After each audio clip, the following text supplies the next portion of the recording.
Sinabi ng Diyos, magkaroon sa tubig ng maraming bagay na may buhay, at magkaroon din ng mga ibon sa himpapawid.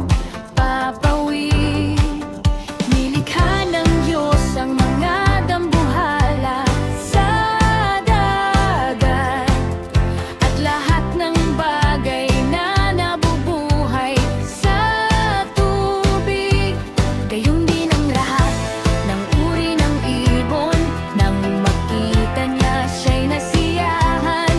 Pinagpala niya ang mga ito at nagsalita ng malinaw. Magpakarami, magpakarami, punuin ang karagatan.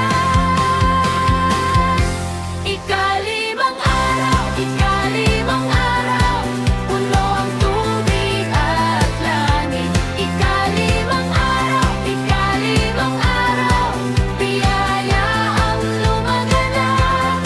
Magpakarami, magpakarami, hanggang sa dulo ng daigdig.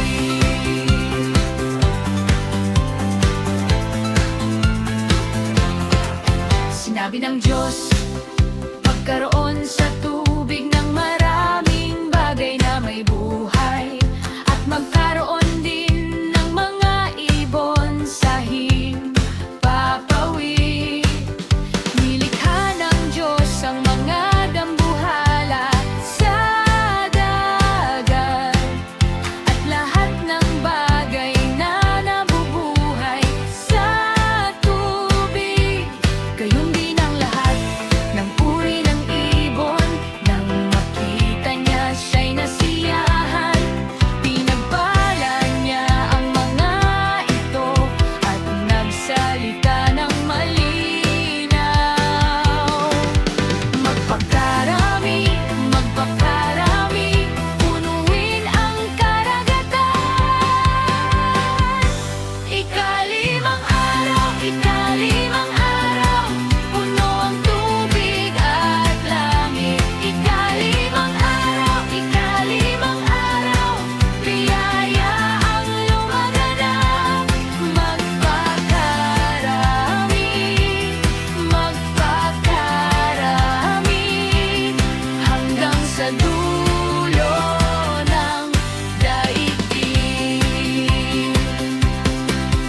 Sa iyong salita, may buhay na sumasagot. Sa iyong habag, ang lahat ay umaawit mula sa tubig hanggang sa himpapawid. Iyo ang lahat. Ikalimang